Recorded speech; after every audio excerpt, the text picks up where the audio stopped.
Sensitivity is intelligence. With grace and skill, you have abundance. Welcome to the Psychic Hour. Host Kelly Brickle is a psychic medium, numerologist, healer, and teacher. Her passions are learning about the soul and energy. Whether through spirit, emotion, or vibrational numbers, there is always a pathway of information waiting to help.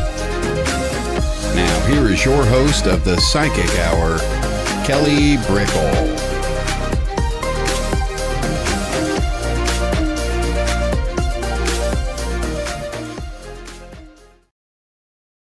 Hello, everybody, and welcome to the Psychic Hour on Sacred Spiral Network. Hello. It's great to see everybody. And as you come on in, pop down and say where you're from, or a warm hello to myself, or we have Mandy Paul as well. You can say hi to when she comes in just a moment. She is a spiritual medium, healer, remote viewer, out-of-body facilitator, and she teaches meditation as well. So we'll be having her in just a moment.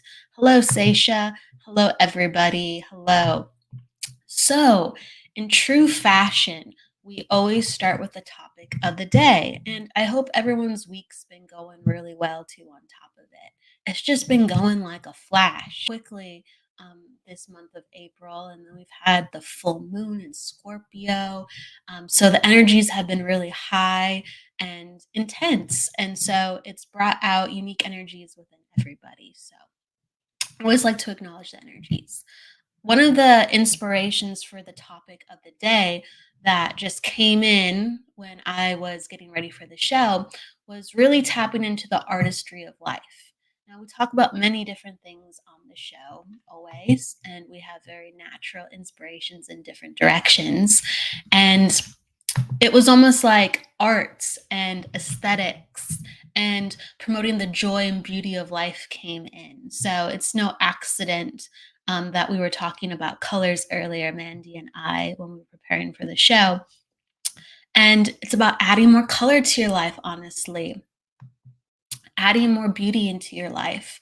And life is made up of so many polarizing energies and full spectrum energies.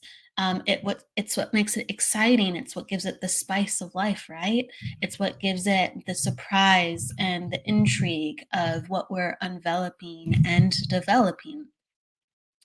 And a lot of times life happens to us with the twists and turns, but within our own home, within our own place that we give our space to in our time, we don't make it have a series of lovely twists and turns as well. It might be very white or sterile, or sometimes we might feel like we don't have, time for decorations or even money for decorations. I know I can be a little bit of a practical person. So sometimes I'll be like, I'll focus on some other areas. But really, the greatest time is always now. We always have the most power within the now. So wouldn't we want to stimulate our essence through our environment? We do it in multiple ways of sometimes we even go to a restaurant not just foremost for the food. That's beautiful in itself, yes, but we go for the atmosphere. Or we ask our friends or our family to meet us at a certain spot so we can take in the water or the trees. And so we really need these things within life to elevate our vibration and elevate our spirit. We really do need beauty.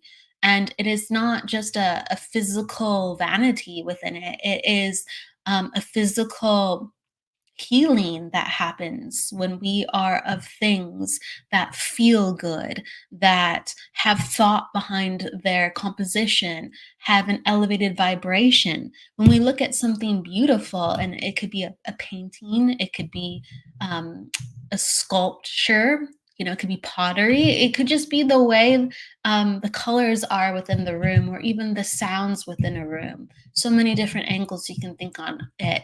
It makes us feel at peace, or it makes us feel things within us that go, I remember this. This reminds me of who I am, or this reminds me of a time, this reminds me of a person. it calls forth energy, and in our most healthiest spaces for ourselves, our energy is constantly moving, our energy is constantly in flow. And so to be supported by what we put around ourselves and what we co-create, we're constantly flourishing, and we're constantly allowing ourselves to have really open, nice, and supportive energy.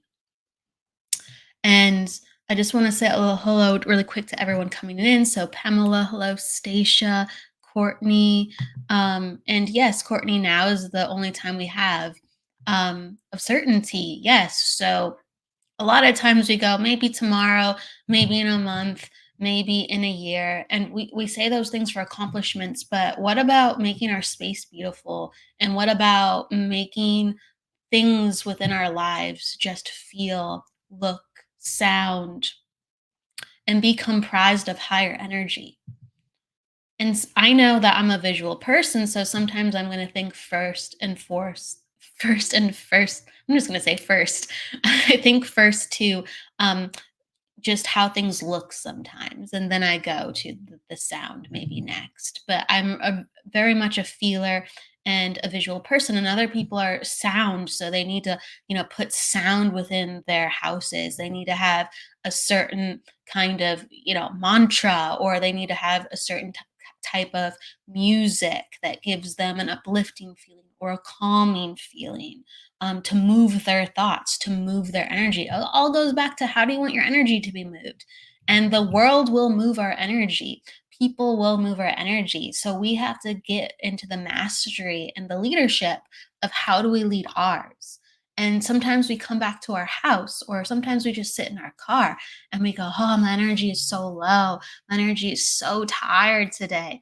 Well, we all have things always at our disposal that can uplift our energy. And even within our mind's eye, meditations as well, with the visuals, as well as the mantras within our mind's eye that we can cultivate or even hum to ourselves.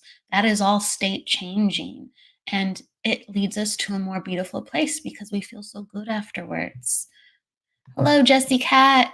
Hello, Kevin. Hello, everybody. So, the artistry of your life, and use your tools, use your gifts, use your inspirations, whatever they might be, something you already know, that you already love, or something that you want to go, I don't know what it is, but I'm going to sit down and I'm going to figure out how to make this room or this place or whatever I'm doing have a little bit more touch of spirit, a little bit more touch of thoughtfulness, a little more touch of love. Whatever vibration you choose to bring in, know that we are alchemists in life, and use it to heal, put a smile on your face and others. And we can't control the world around us, but we can control the world inside of us. And also sometimes we can control the tiny spaces that we can cultivate and create sacred for ourselves. So bring in some art, bring in some light, bring in some color, bring in some vibration that is sweet, succulent, and a good time. Okay, with that said, we're going to bring in Mandy in just a second. Hello, Cara. Hello. I love Courtney's comments. A touch of your own spirit in your world. Absolutely. Absolutely. Music, singing, and dancing. Yes, yes. Move your body. It's not just about even thoughts or creations, about how you move your body. I love it. Yes. Hello, hello. So let's bring in Mandy and let's give her a warm welcome. Hello, Mandy. Hello. Hey. Hey. Hey. How are you today? I'm lovely, but what a wonderful exploration that you did there. Absolutely amazing. I was listening really intently and I felt really energy going through my body as you spoke. It was wonderful. I try to bring enthusiasm. I Yes, really do. fabulous. It all comes in for a reason. I Yes. want to make sure enthusiastically as well to introduce you, for people who either know already about you or learning about you for the first time. Okay. That said, I want to tell everyone that Mandy Paul is a spiritual medium, healer, out-of-body experienced facilitator, remote viewer, and teacher of meditation. She is located in Ripple Valley, Lancashire, England, and aims to use her capabilities to enhance other people's lives. Mandy's passion is to carry her sitters' consciousness with hers so that she can effectively communicate with their family, friends, and ancestors on another frequency. Mandy's connection and channel to spirit consciousness is clear and concise. Her development of Buddhist Tibetan mantra and meditation practices has allowed her to organize her thoughts and to tap into her flow within her work. Through dedication, time, energy, and discipline in her everyday practice, Mandy has also facilitated the ability to find people, animals, and objects anywhere in the world with her remote viewing abilities. Thank you for joining us today, Mandy. Thank you for inviting me, Kelly. Yeah, there's so many lovely accomplishments that you have done within your life. I mean, I'm learning more about it. I was saying backstage, you're a Renaissance woman because you have so many talents even beyond what you do within your spiritual work. But have you always been a woman of like, just, I'm going to try this, I'm going to try that, I'm going this direction, just you're led by spirit, you hop into opportunities, you try it all. How do you do so much? Well, the interesting thing is, I'm one of 6 children. I was the youngest of 6 children. So obviously a lot of my siblings have done various things in their time. But my father was my inspiration, to be honest, because he traveled the world because he was in the military. Hello, Courtney. Hope you are okay. And he basically said to me, always take every opportunity from a very early age. You know, he said, opportunity shapes you. Okay. So he said, the more you actually do even the things that you don't want to do, sometimes make it better for you when you do something that you do enjoy. Okay. So I've done various things, and I'm a real keen person for knowledge, for understanding. And obviously, as my parents had me later in life, obviously they were in the 40s, so obviously it was quite old for people to have children then. But he had so much knowledge because he traveled the world and used to tell all his stories, and it was so fascinating, the world, even though at that time it seemed so huge. Do you know what I mean? Because we used to have telephone boxes, we didn't have Wi-Fi, we had none of that. So it is inspiration for me to try every opportunity, even though I might not have liked it for a short time. Then I might have got to like it or not, but at least I gave it a go. That explains that you were encouraged. So when did you start getting into the world of spirituality? Was it when you were young, or was it? It was when I was 3, actually. I was 3 years of age. I was in a supermarket with my mum. She was buying some goods, and I must have just wandered away a little bit away from her. And it was colourful in this supermarket, but then all of a sudden it went black and white. And this lady stood outside me. She said, "I'm your grandma." And I thought, I don't have a grandma. That's my mum. You know, I just couldn't comprehend why she was saying that to me. But because I accepted that, it really escalated from that point. You know, I saw stuff when I was 6, when I was 9. My grandmother had a stroke, so she couldn't speak to me, but I could understand everything she was saying to me at 9 years of age. I knew how many sugars she had in her tea, what she wanted to eat, even though she couldn't speak. And my dad said, "How do you know?" I said, "I can hear it." It was just a natural thing them days. You know, it was just one of those. But later on in life, I found out that my grandmother was actually a physical medium. And it were a good 30, 40 years later 30 years later that I found out that she was. But that was then, from that time, from her passing, it obviously escalated, because obviously I felt like I was channeling her. And, you know, as I got older, more and more, but it got to a point when I was like in my teens, obviously you're going through puberty and you're going through that emotional change. Not saying it was scary, it was intriguing the same, but it felt more real, if you will. And I didn't tell anybody, because you just couldn't tell anybody when you was young, because you just didn't. It was just sacred for you, yeah. And this one time, I'm looking in the mirror, and my grandfather is looking back at me. Full apparition of my grandfather, bearing in mind he passed away when my mother was 19, and I'm youngest of 6 children, so it was a long time ago. And I thought, if he's looking back at me in the mirror, he must be stood outside of me, correct? Yeah. But he wasn't there now. Well, I slept with light on for 3 weeks. It was quite frightening for me at that point. But it never stopped me. Never stopped me being curious. It never stopped that. Just for that time, I was a bit fearful, I'll be honest. And I thought, well, it's clearly coming for a reason. There must have been something in my life at that time, and you came to reassure me. I felt. So Yes, obviously, then I continued to. Yeah, during my teenage years, and I think it must have took a back burner. Then I had children, got married, had children. Then when my mother passed when I was 30, it really escalated from that point. And so obviously I did platform, I've done readings and such things, healing. And I've been really intrigued about obviously the remote viewing and the out-of-body experiences, but the remote viewing literally found me.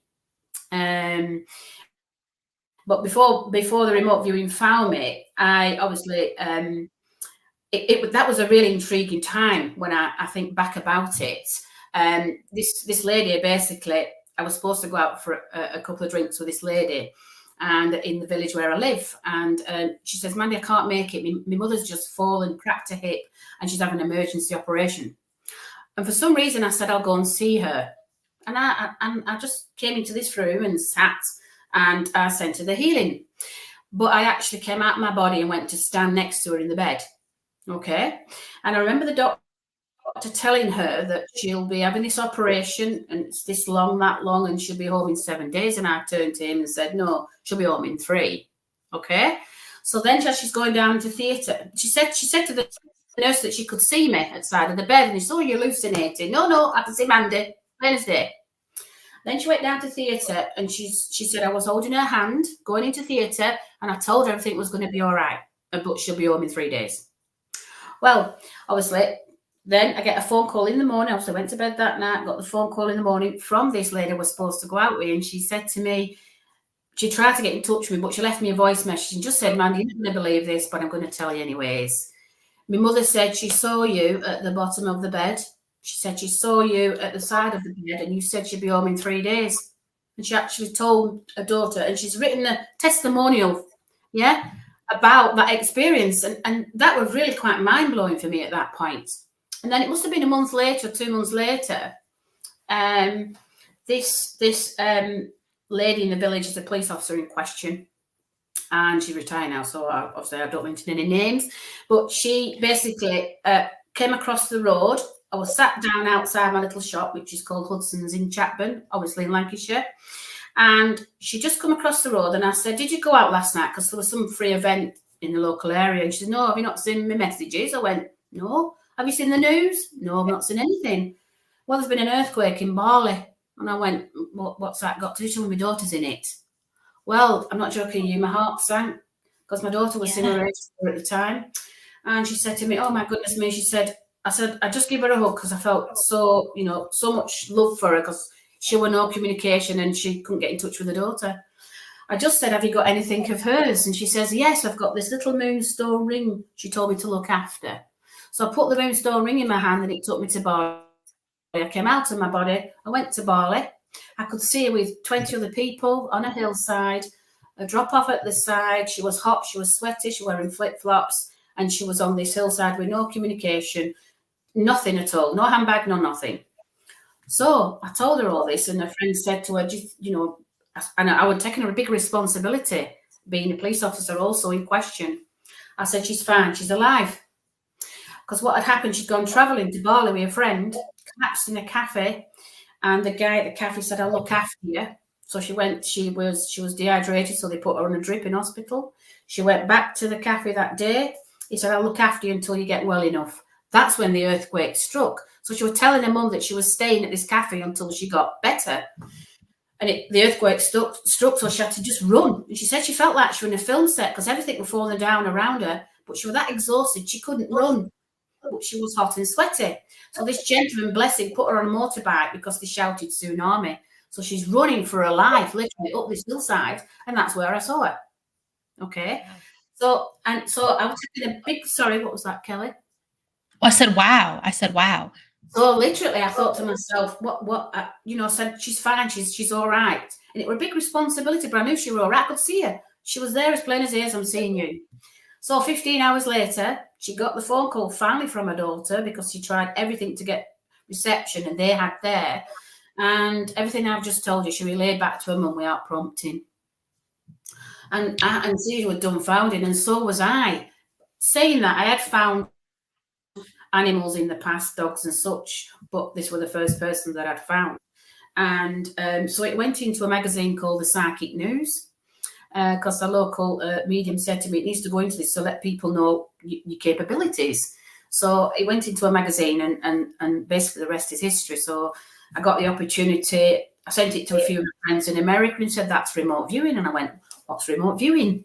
And so I got the opportunity to work with a guy called Joe McGonigal, if anybody knows him. He's the #1 remote viewer on the planet, and he does workshops at the Monroe Institute in Virginia.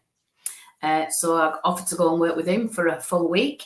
But trust me, it took me 3 months to work out what I'd done when I'd been there for 6-7 days. It was so intense, and the training was amazing. But I already had the ability, but it was just to enhance what I already had.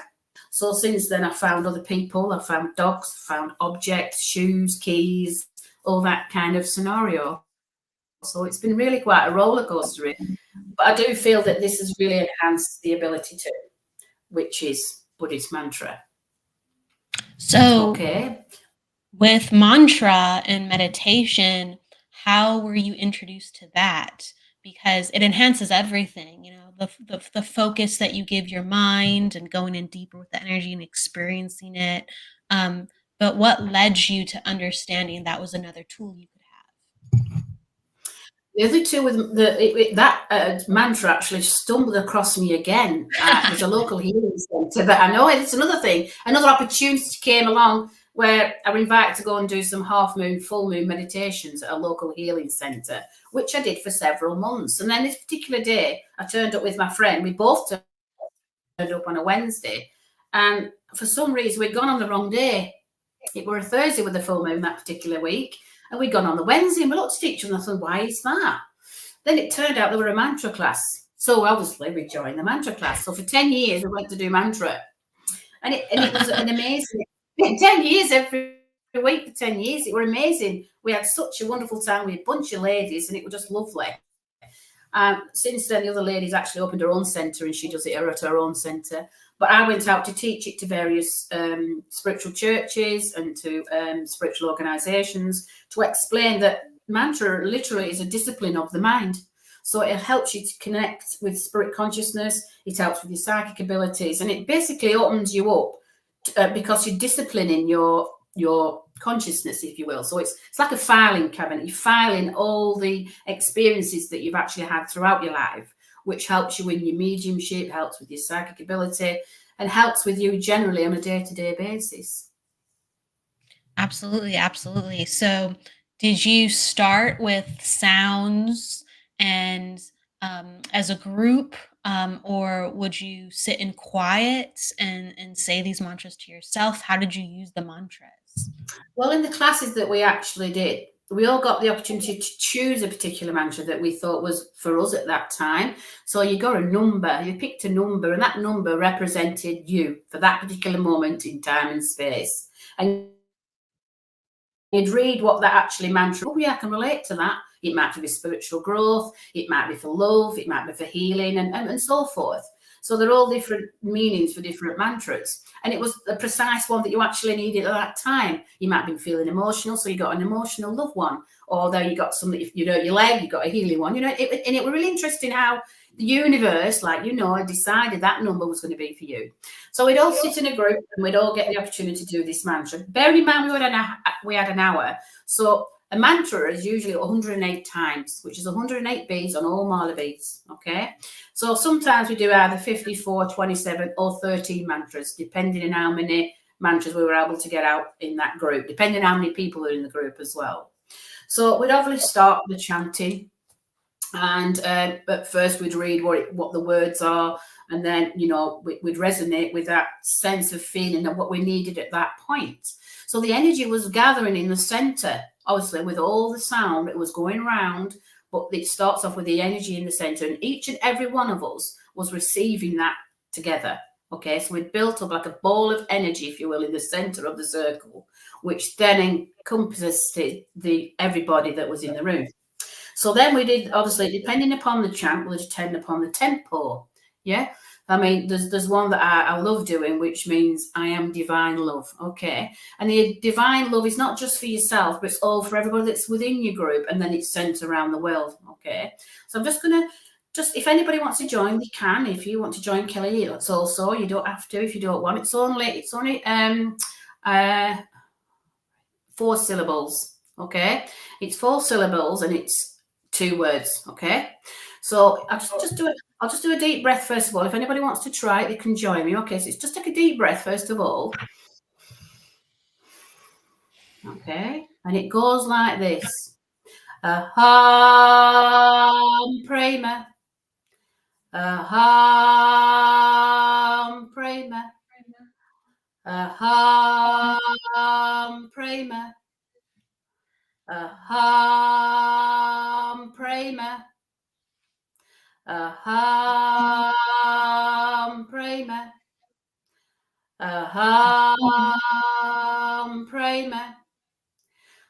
So what happens is with that is going through the vibration throughout your body, all through your chakras, eliminating what you don't need within that, but also bringing the love to you. But you've also given it to the other people that's in the room. It can make you feel emotional. It can make you feel excited. And all the emotions you actually have all come to the surface. Okay. I mean, I only did it 4 or 5 times, obviously, because we've got a time limit. But by doing that on a daily basis, it allows you to unblock all the blockages within your chakras. Okay. So if you're feeling emotional in your heart or somebody's passed away, that will help with that emotion. Okay. Or if you're feeling excited about a new job, it'll help with the anxiety of knowing you're going to start tomorrow.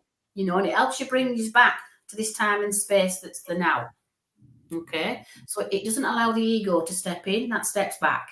Okay, but by doing that, which is just 4 syllables and 2 words, it brings you to now. You can't think of anything else while you're doing it.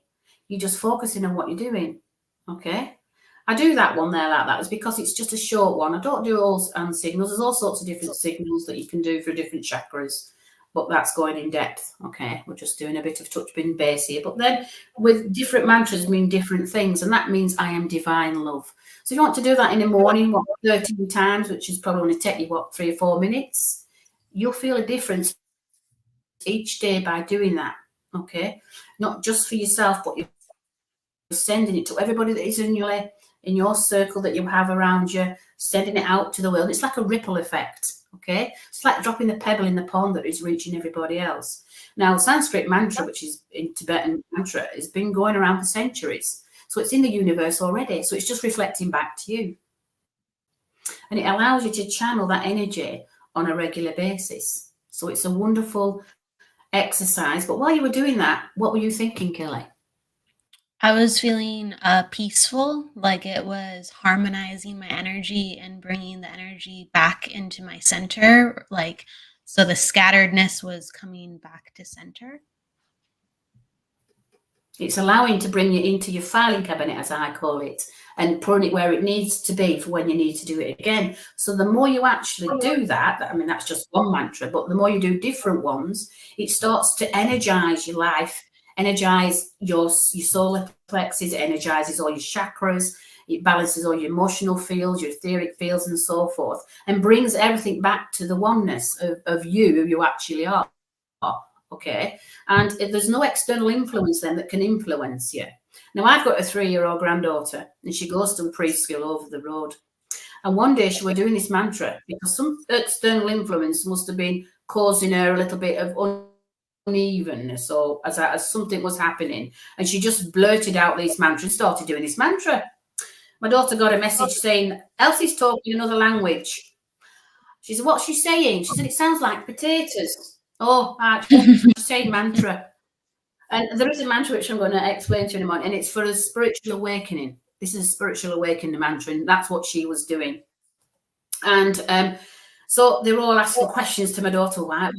My mum does mantra and Buddhist mantra and blah, blah. So they were really intrigued about this. For a 3-year-old child to sit there and automatically go into a mantra, she clearly needed something to clear something that was in her auric field, in her physical self, or an external influence at the nursery. So if she has that now at 3, she's going to be all right for throughout her life, allowing that to bring her to a center, if you will, the core of herself. Okay, so I'll let you listen to this one. Now this one's more syllables, okay, but it's quite melodic, and obviously it's melodic for a 3-year-old to do. It's lovely to do, and it's basically for spiritual awakening. It entrains your mind to feel more in the now, more in the space, and allows spirit consciousness to come closer. So it's a wonderful mantra to do before you demonstrate, a wonderful mantra to do before you sleep, so you can come out of your body at the night and meet up with whoever. But it's a really good mantra to practice, because you can do it even without speaking it. You can do it in your mind, on a train or a tube or on a bus or a plane. You can still do it within your thoughts, okay, because you're still sending that out as a ripple, okay. So this one, I'm trying to work out how many syllables it is.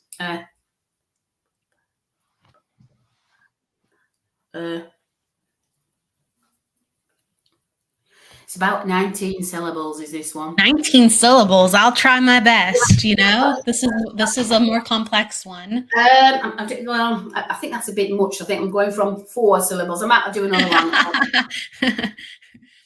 Spiritual involvement. 12 syllables. This one's 12 syllables, so it's a bit shorter, but it's very melodic. Okay. So remote traveling the places remote traveling can go. Remote viewing can travel anywhere in space and time, planets. I mean, when I found her in the earthquake, it was 12,000 miles away. So it can go in, and there is no time and space between that, Courtney. You know, when you're remote viewing, you leave your etheric self leaves your physical body and goes to the destination of what you need to look and view and see. Okay, and you can go to the moon, you can go to Saturn, you can go absolutely anywhere in the universe. Yeah, you can go to the bottom of the ocean if you need to do that. Okay, and it's just a wonderful exploration that we all actually have the ability, but the strength's the practice. Okay. This is what I practice on a Thursday in my group, and I'm quite happy for you to join the group to see if you want to experience it. So you'll have to notify Kelly or notify me, and I'm sure she will explain that later. Okay, so we're going to do this mantra now. Sorry, Kelly? I said we'll pop down some of those groups later if people want to have access to the resource.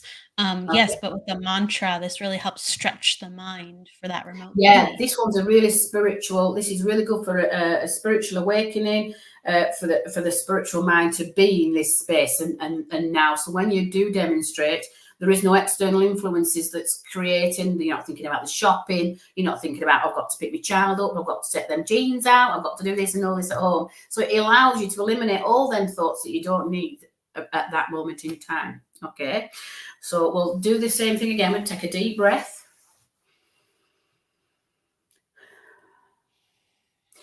Om Namo Bhagavate Vasudevaya.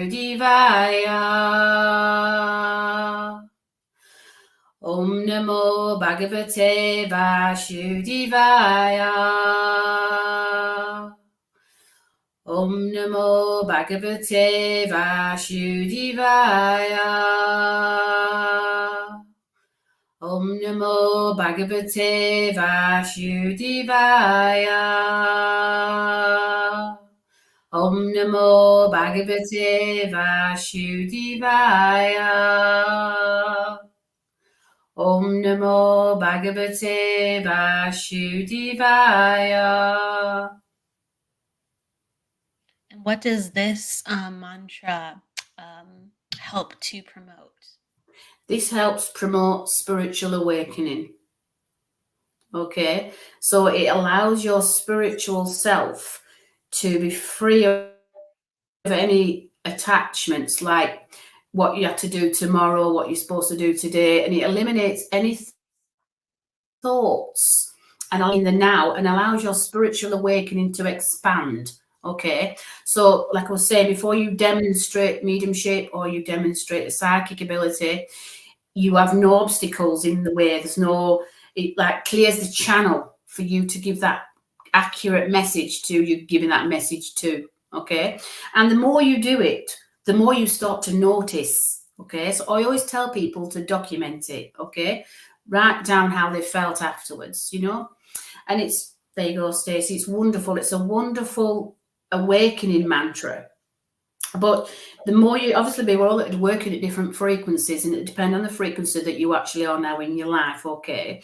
And we're all, there's no race to get where we need to be. It's just a journey, okay? So we're all on this journey, and if we can enhance it in any way, this is what we do for others. And like Kelly and myself, that's what we're here to do. So that is a spiritual awakening. It's very good for the mind, very good for the spiritual self. And then it allows you to realize that, you know, there is more to learning and understanding the sound that you are emanating from your own voice. Your own voice is extremely powerful. And when you're in a circle or in a group, I mean, I do it many times on Zooms and such things, that people say, I can feel the energy already, you know, and it's because it's starting to eliminate what you don't need and puts back in what you do. I like to How did you feel? I felt like movement. It felt like, again, there was more like energy, like breaking up and grounding. That one felt more grounding, like going on a journey, traveling, like movement. Yeah, so it had a different characteristic. The first one was more like heart centered, and this one felt more like earth centered. But that's just how it felt for me.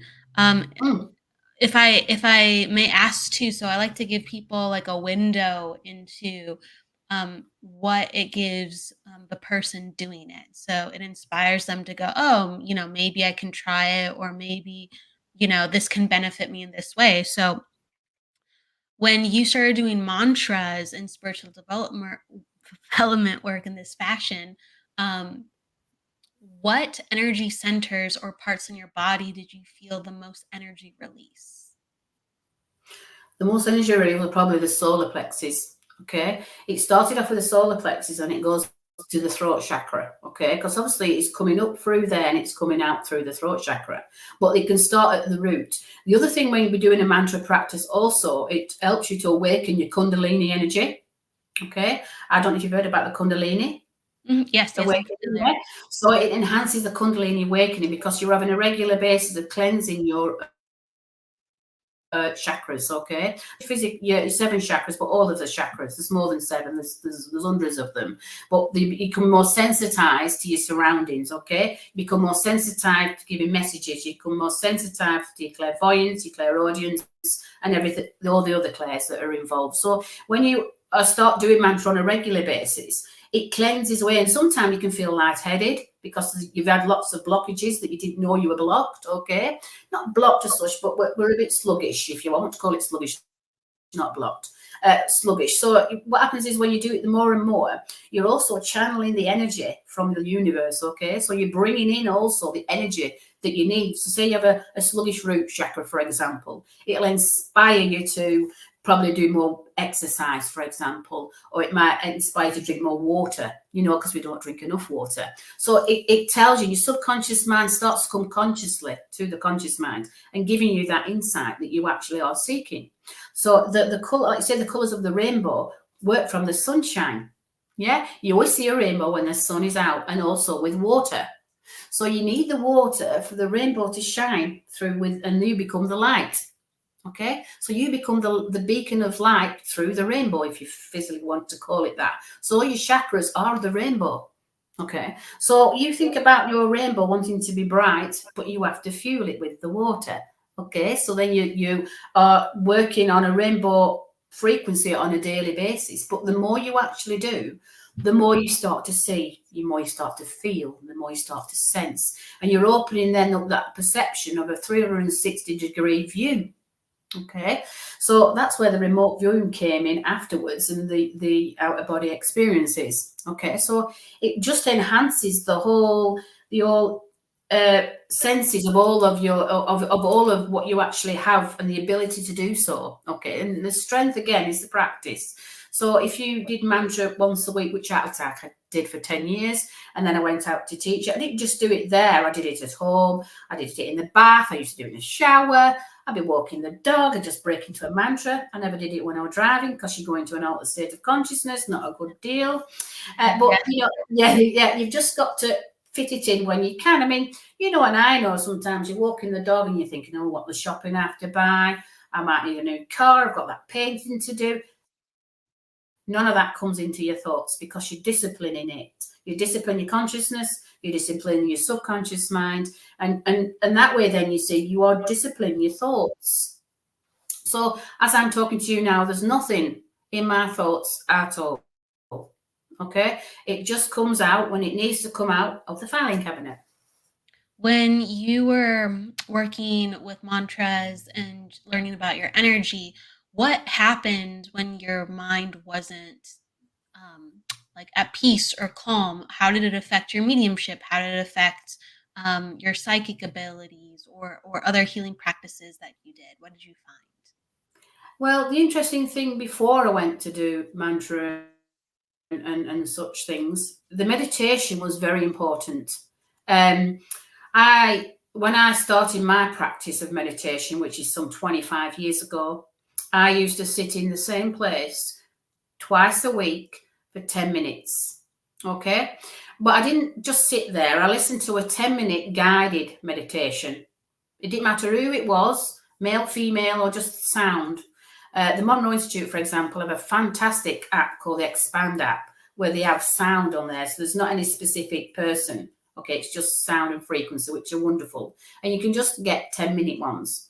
So you got to listen to this particular 10-minute one for 4 weeks, twice a week, 10 minutes, lock the door, no phones, no attachments, nobody ringing you, no disturbances, in a quiet space, okay, for 4 weeks. And then after 4 weeks, for the next 4 weeks, you then listen to a 15-minute meditation, either guided or just sound.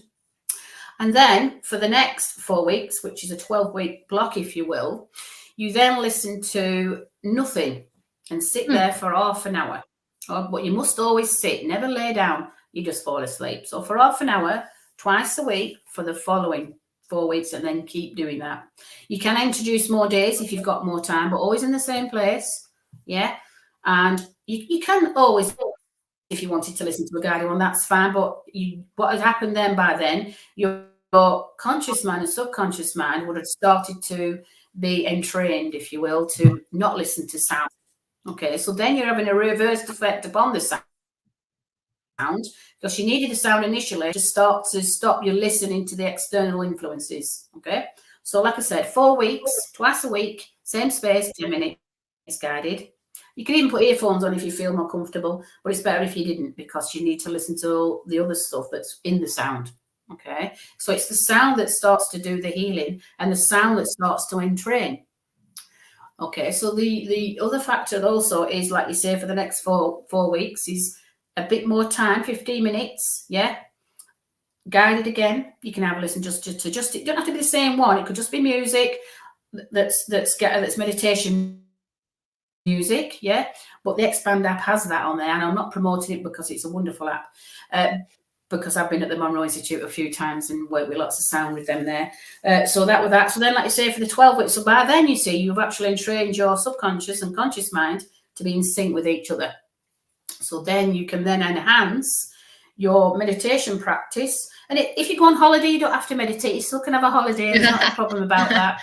You don't have to worry about that. Or, if you're having a baby on that day, don't worry about it. It's just one of them. But twice a week in the same place. And if you want to do it once a week, spirit consciousness know that you're going to be sitting for the consciousness for you to learn and to understand and develop yourself. So been doing so. Now I can just sit here now and just meditate, and I can just come out. My body can come on, sit next to you, Kelly. Well, I think where you're sat at your table. You could come into the room. You might. There's a lot of it looks like come into the room. I was going to say it looks like a very plain room, but there's actually a lot of really cool objects in here. A lot of really cool objects that make it. There is a lot of color in there. Even though I can see the color on the wall, there is a lot of color in there. There are a lot of colorful things in here in various forms. Exactly, it's true. Yeah, a lot of shapes and sizes. Crystals and stuff, selenite, rhodochrosite. Yeah, a lot of colors in there. A lot of different things I could grab, actually. Bigger than that too. Anyway, so what was I going to say? Oh, what I really loved was that you brought up a point, like we've trained ourselves to shut our mind off to certain sounds, to certain sensations, and we're training ourselves to do the reverse. And so I think that's a great way of putting it, that sometimes when we are going into meditation or mantra, especially for extended periods, our body almost sometimes wants to sleep or check out, because we naturally do that when we are tuning out spirit or frequencies, or we've been taught not to look there, not to pay attention to this sound. That's not real. That feeling's non-existent. So it's really interesting what happens when we're starting to develop and push past ourselves in these certain capacities. Yes, definitely. It is a wonderful discipline. It's a discipline. It's a discipline of the It's mind. true. Truly. Mantra is a discipline of the mind because you have no choice but to mantra. You can't let any external influences to interfere. And like I say, with my granddaughter, the same scenario. She didn't allow any external influences to interfere. So there were nothing impinging upon her which would cause her any distress or anything else. So then you sit for that time. And sometimes when you start doing it, you think, what am I doing it for? But you really, really, when you start to do it. Hello, Rebecca. How are you? This is a wonderful lady that we're going to do some traveling with. Okay. So the interesting thing also with the meditation practice, when you start to do it on a regular basis, the fundamental thing, hello, Debbie. How are you? Lovely to see you. Is to surrender. That's the most important thing. When you sit for your first time, when you set yourself up, you're going to sit there, you're going to do it twice a week. It can be any day twice a week, but as long as it's in the same space, okay? You could do it Monday and Tuesday, or you could do it Thursday, Friday, you could do it with Thursday, Tuesday, whatever you wanted to do it in, when you can give yourself half an hour of time, which is an hour a week, which is what? Nothing really, is it? You give yourself plenty of time in the bathroom, plenty of time cooking that roast or whatever you're doing. You've just got to give yourself that time, and it's for you, for your development. An interesting thing, when you sit there, and you could actually just take a deep breath and say to yourself or out loud, I surrender.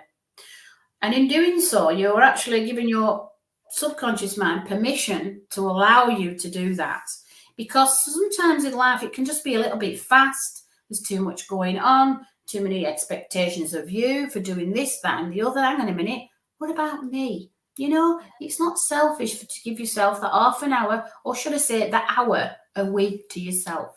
When I did it years and years ago, my children was, well, not small, but I used to put a note on the door and said, Mum, meditating. And it was just a little reminder to say, I want half an hour for me. You can sit in the car and have a bar of chocolate to yourself, and give yourself half an hour. Lock the doors, wind the windows, lock the doors, I'm having my chocolate. I got a good visual of that. I love it. I got a good visual of it. Bathroom to have your coffee in peace. It's just one of those things.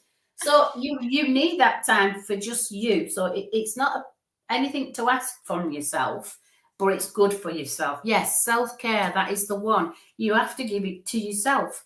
So when you sit down and you know that that's going to be for you to connect to the universe, they also know. Okay, so the universe that's streaming with consciousnesses from thousands of years, are all there ready and waiting for you to channel them, for them to come in and to give you what you actually need. So you're getting your download. Okay, I would call it a download. You're getting a download. It could be a specific thing that's coming in, and you think, oh, why do I need to know about that? And and document it. The important thing is to document, so you feel like you're benefiting from it. Date it, write down what you felt, how you felt. You could even write down how you felt in the morning. And then things start to get lighter. It gets lighter. Okay, and then there is no urgency. The earth will then, and the people around you will start to slow down, and you'll start to notice. You'll start to emanate this energy that's allowing everybody else to slow down as well. And that's what we're here to do. We need to. Yes, I do think like we have to discipline our energy, and so that's talked about a lot, but then we don't really go into why that's so. And I think mantra really takes us to that direction. I mean, I do think it's beautiful when we can say more elongated phrases and get into a trance. I think that in meditation, it's very beautiful what naturally comes up too. I also think, when we say just phrases, we command energy, or we direct energy. Like I know within my spiritual development, and tell me like how you utilize it too, Mandy. With my clairvoyance, I'd go, I can see, and I would just go, I can see, and then I would go look at what I can see, or I can feel, or I know I can hear, and I would open up that energy space for myself that wasn't there because my attention wasn't there, because I didn't train myself prior, or the way that I was raised said, no, you can't see that. But as soon as I go, I can see, all of a sudden I would see things. I can feel, all of a sudden I can feel things. And those were mini mantras I would use a lot to open up my energy and stretch my energy, and further myself. How about yourself? Like, what did you find yourself using even in the little spaces? Well, it was just so natural. I used to like walking in fields and just asking questions. The trees are talking to you. Yes. The grass under your feet is feeling you. The water that's in the river is moving, and you're moving with it as you're walking alongside it. So we're all blending with all the energies that surround us in the first place. And even if you're at home a lot, the walls are blending with you. The energy from the walls from the past person that was there is blending with you. So wherever you are, the items that you buy from stores, that's I don't know what they call them in America, but we call them charity shops, where people get like buy bits of objects and such things. They all have energy on them. So the more objects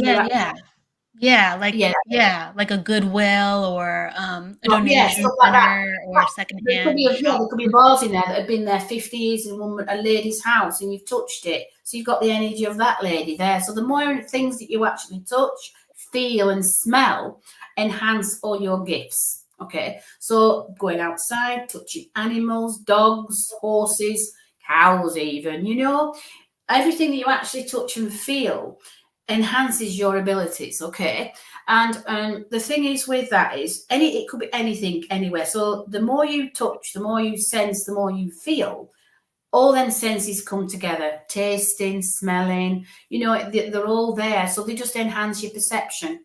Okay, and it heightens. The more outdoors that you are, traveling, anything, and I used to see all the films, like, for example, on Wizard of Oz, where she meets up with that gypsy who's got a crystal ball and such things, and she's intrigued by that because it gave her something that she didn't know, and she's intrigued by that. So it sends her thoughts off into other directions. So the more you actually allow yourself to touch, the more you allow yourself to feel and sense and know, more signs will start to appear. Yeah.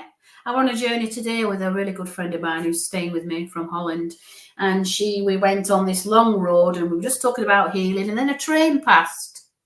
What's the chances of that train passing? Which basically said to her that she needs to train in healing. Okay.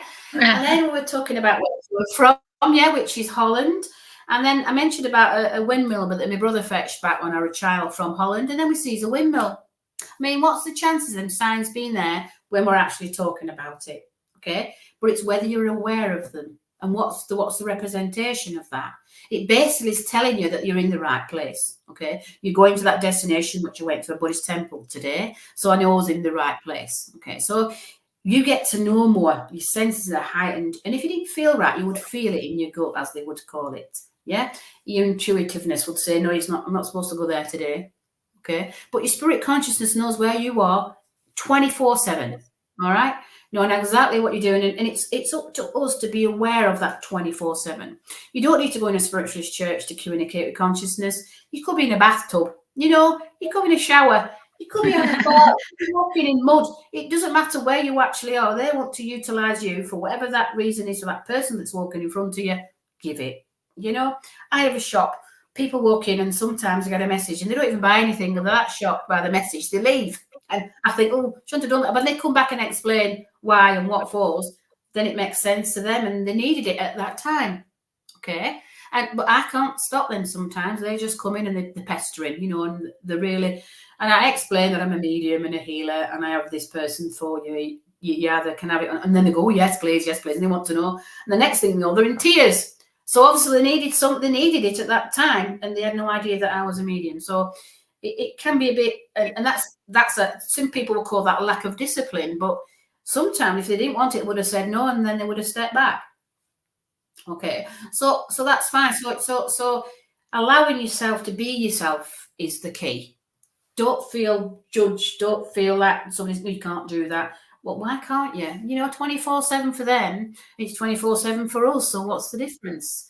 And everybody, is always searching for something, always searching for more, and us as mediums and psychics and such things, if we're here and helping people and that's our purpose, so why not? Yeah, why not? I mean, anything is possible. We just have to allow ourselves to understand that we can get there sometimes slowly, quickly, or in an instant, and to be open to all of it. But sometimes it takes training, sometimes it takes discipline. It's a training and discipline. Obviously the mantras are very disciplining because Buddhist mantras been around for centuries. Why does it have to be in a monastery? It doesn't have to be in a monastery. Why is it in the world? I don't feel like there's enough of all these things that's all locked away when everybody should have the entitlement to know about it. And like these mantras that I know were given to a lady that were from a monk, who then translated them into English for her. And I asked her if I could use them, and she says yes. So that's what I did. I asked permission first, of course, and then that's when I went out to do it all. And they were all his own, you know what I mean? So when you have that, it's like a gift. Again, that you've been given another gift from somebody unexpected. Always accept every opportunity that comes your way. Even if you're not sure of it, say yes first and then work it out later. Yeah, you can always say no, or Yeah. you can always just trust why you got the experience in the first place. Exactly. So the more you allow, the more that you sensitize to everything, and the more that spirit consciousness can work with you. All right. So then they come extremely close. They can manifest themselves. We call it spiritual mediumship here. I don't know if you do there, materialization. There was a wonderful woman that was imprisoned because she could bring forward physical people that had passed away. She was called Helen Duncan. A bit of homework for you there. But if it hadn't been for Helen Duncan, there wouldn't be mediums today, because she brought forward, should I say, her granddaughter brought forward the fraudulent mediumship act so people could continue and do this kind of work.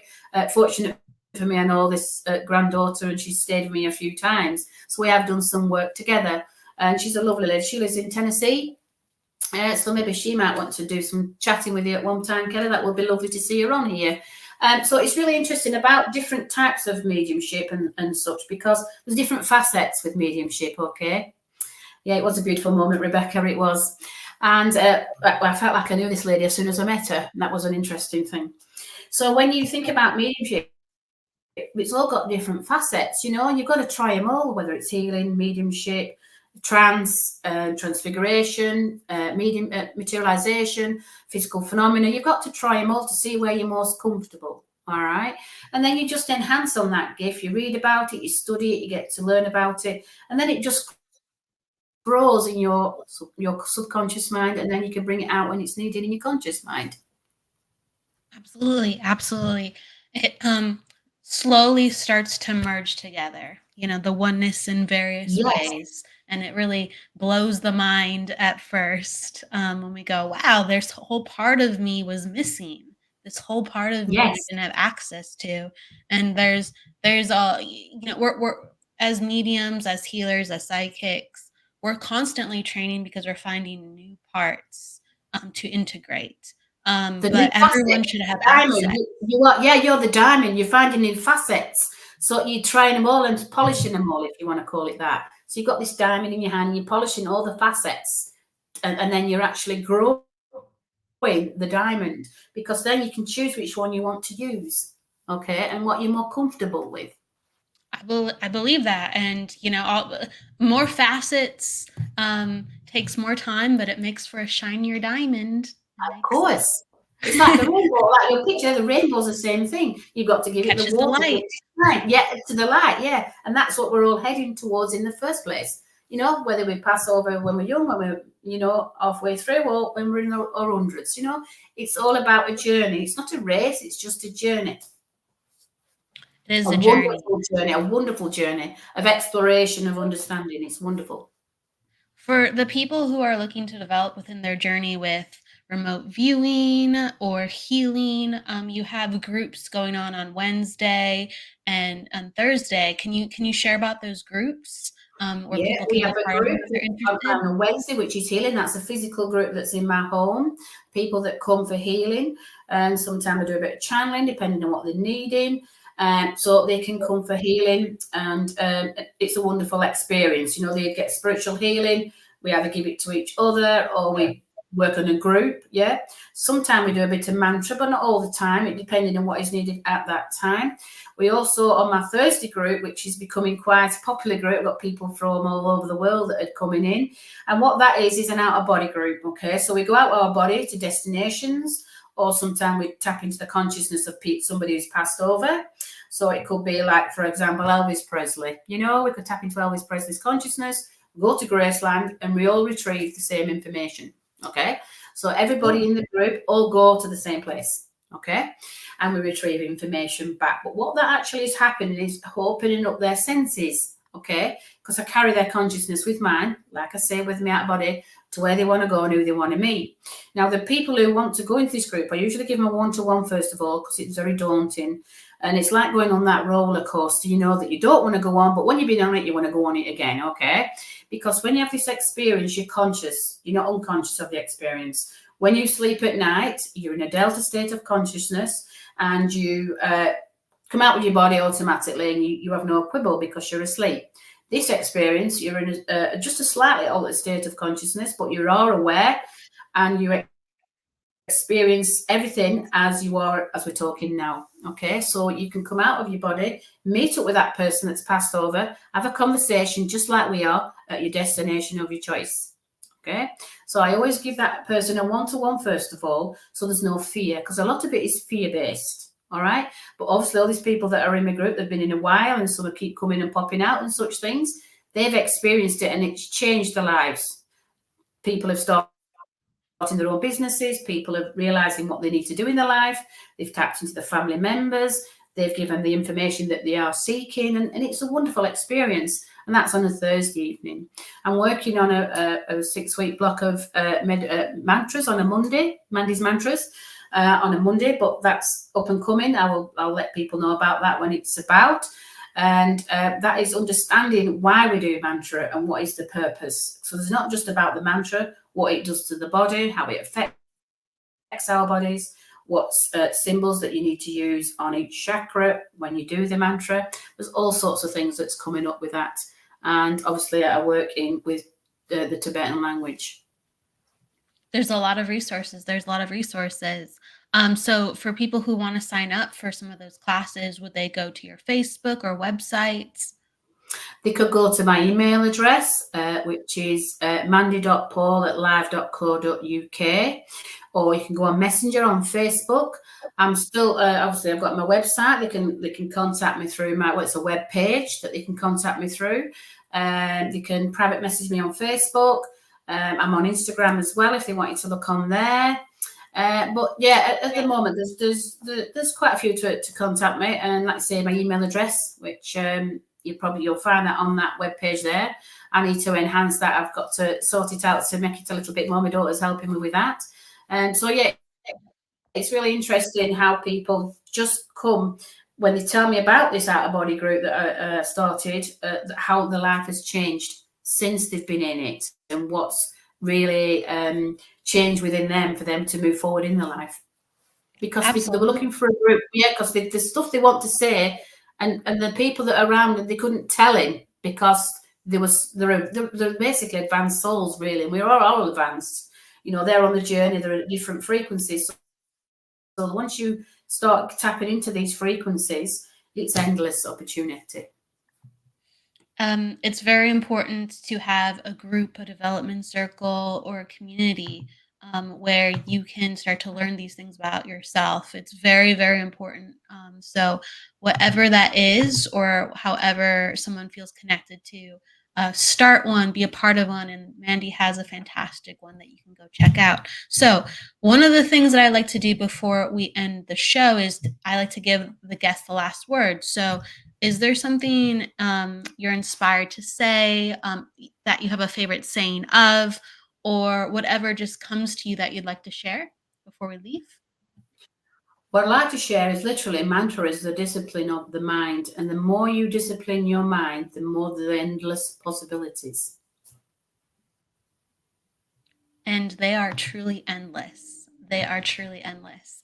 Thank you so much for being a part of the Psychic Hour today, Mandy, with us and giving us more to ponder in the ever-going energy that we are all a part of. Everybody, you can catch us next week for the Psychic Hour. And actually today we're going to be doing the Numerology Hour in just about 2 hours too, if you want to come by for readings and get your numerology read. With that said, thank you everybody for joining us. Please go with love, luck, light, and don't forget to live, everybody. See you in just a moment. And again, thank you so much, Mandy, for being with us. Thank you, Kelly, for having me. It's a pleasure. Absolutely. Take care, everyone. Take care, Mandy. Bye-bye, everybody. Thank you for joining us.